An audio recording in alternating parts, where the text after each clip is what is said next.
Following last night's disastrous debate performance, Fox host Stuart Varney had to give a little bit of bad news to Kayleigh McEnany. Let's take a look. You saw the president right after he walked off the set, I think, last night. I mean, you were there. Did he tell you right after he walked off the set that he thinks he won the debate? Does he think that? Yes, he does. He was in very good spirits. He brought the fight that I think the American people wanted to see. The American people wanted to see the president question Joe Biden in a way that the media never does. He gets a pass. You've seen those softball questions. And President Trump took on the role of both the media, what they should be doing, and a candidate sharing his record with the American people. However, his style, the frequent interruptions, I mean, the insults came from Biden, but the frequent interruptions and the talking over everybody, that was a lot from President Trump. And I think that's what the audience didn't like and will turn off. The offense style of the president got the former vice president on the record with no answer to, has a single police organization endorsed you? Will you condemn Antifa? Are you going to pack the Supreme Court? Because the president was on offense, the American voter left that debate with a distinct answer and look at this vice presidential candidate or former vice president presidential candidate that they had not had previously. Kayleigh McEnany is an expert at the dodge.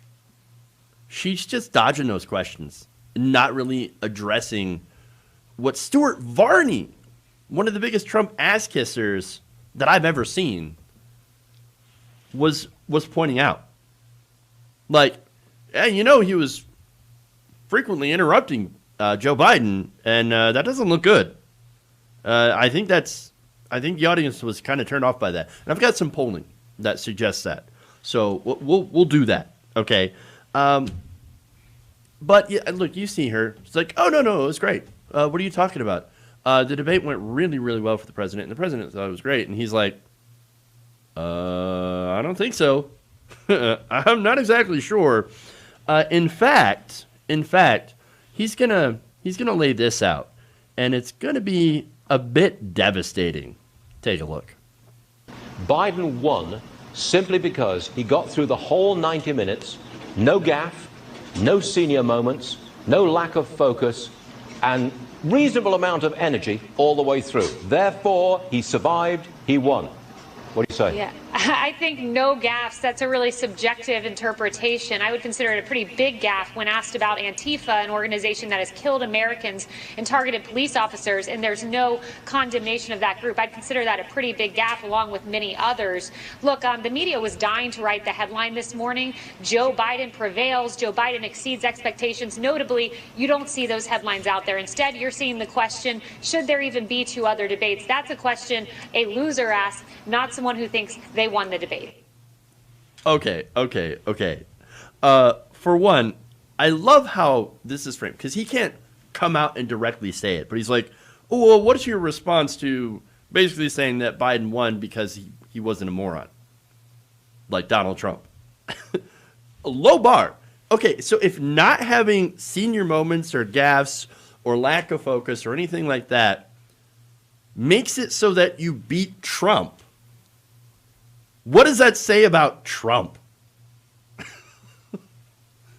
That bad. But look, again, I love how she brings up all this, again, unrelated garbage, okay? Oh, it's a pretty big gaffe when you talk about Antifa, organization that I'm now going to lie about, which is not an organization at all.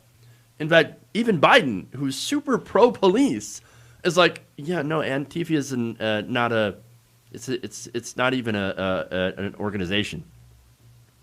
And by the way, you want to talk about gaffes like that? Okay. Well, what about when Donald Trump refused to, denounce white supremacists?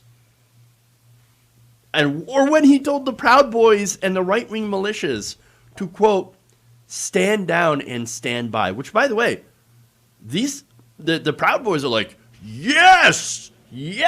Oh, well, of course, we'll stand... We're standing by, Mr. President, ready to enact your orders. Stand by for what? Now, he also, by the way, refused to leave office if he loses. Look, the guy's priming people for violence. If anything, that's not a gaffe, right? And honestly, it's not. It's Donald Trump being way too honest and saying, well, yeah, of course. Yeah, stand down, but stand by just in case they say I lose the election from all these fake votes. Well, you know what's got to happen. You know what's got to happen. Now, and yet, of course, Kayleigh McEnany, she's talking about Antifa, right? Antifa, again, not an organization. There's no Antifa headquarters. There's no leadership structure. There's nothing like that. No, it's just people who are anti-fascist. Now, there was one person who was killed by someone identifying themselves as an anti-fascist. That was in self-defense, so they claim. And then the police murdered him a few days later. They lied about him brandishing a weapon, as opposed to, of course, right-wing groups, who, by the way, have killed more Americans, including police. Those ultra-right-wing sovereign citizens, targeted police, they have killed more people. The right wing has killed more people in this country than Islamic extremists. Get the fuck out of here, Kayleigh, with that garbage, that absolute bullshit. Bullshit. Look, as far as the debates. Now, McEnany, she mentioned in a part that I cut out, where the next debate's a town hall. Now, the reason that people were saying there shouldn't be any more debates, and I've only heard a couple of people say that, that's because of how much of a shit show this one was. And how just off the rails the president of the United States happened to be. And so that's why they're talking about maybe not having another debate. Of course, the next debate, as McEnany pointed out, and again, it's a part of the video that I cut out, where she said, well, the next debate's a town hall, so, well, Donald Trump's going to have to talk to the American people. Oh, goody. Oh, that's going to be great. I'd love to see him yell at regular people the way that he yelled at Joe Biden. Should be great. Should be great. See how far that strategy gets you with the voters. But look, this was bad. When you lose Stuart Varney, when he's asking those types of questions and saying, oh, yeah, Biden won. Or, what do you say to Biden winning because he didn't have any of these, because he actually just looked like he was a coherent, cogent person, as opposed to ranting Donnie over there. That's bad when you lose him, okay? And look, he's not the only one. You got conservatives. Chris Christie. Chris Christie, understand, he was Donald Trump's, he was one of the guys who prepped Donald Trump for this debate. Here's what he said, quote, the problems the president had tonight can potentially be fixed. Basically admitting there were problems. That mistakes were made. Mistakes were made. But they can be fixed. They can be fixed. What? Okay, you're going to replace Donald Trump with somebody else? Because that would be one way to fix those mistakes, to prevent that from happening again. But no, other than doing that, this is who Donald Trump is. And, of course, this is why a lot of his supporters love this guy, because he does this. In fact, here's what Rudy Giuliani said on Twitter. He said, if the crooked press is at all fair, Trump dominated this debate by talking more. I mean, I guess if you look at it that metric, he showed he's a vigorous, tough, and articulate leader who's not going to let the biased moderator push him around. Biased moderator. The thing about that, Chris Wallace, he's like, look, you guys agreed to these rules for the debate, and now you're stomping all over the rules. Again, this is the law and order candidate, right? That didn't seem very orderly in this quote-unquote debate. All right. He also added, he will not let anyone push around the USA. Well, that really depends. And said, I'd much rather have President Trump fight for me and for the USA than a Biden who looked overwhelmed. Look, I saw throughout that entire debate, either Joe Biden was getting pissed off because started bringing up his son. And other times, Biden was basically doing what I was doing and basically just laughing, because here we have a reality show TV clown clowning it up on stage.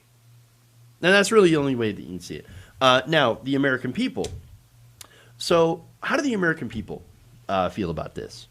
Well, I've got some poll results here from CBS News. Let's see.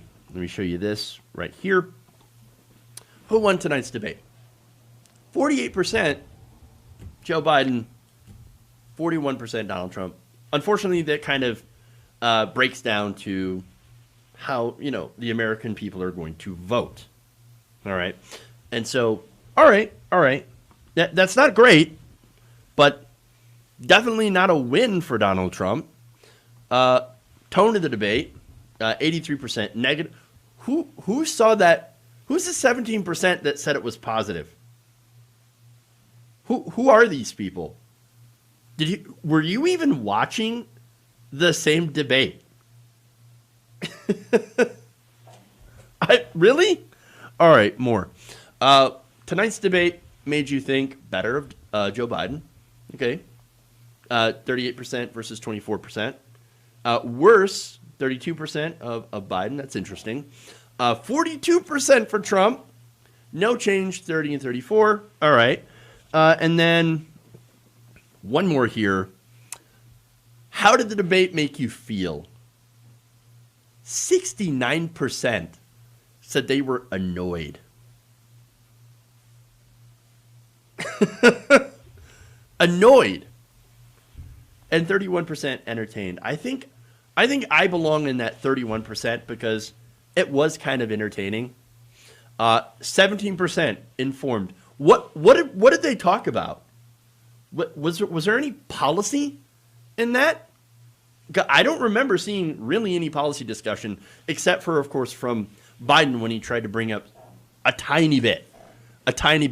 Oh, and of course there was the time where Donald Trump basically refused to acknowledge that climate change exists.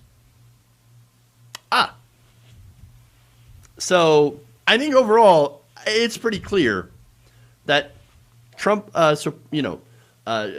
like Trump officials, media, and the American people will agree that this debate was an absolute shit show.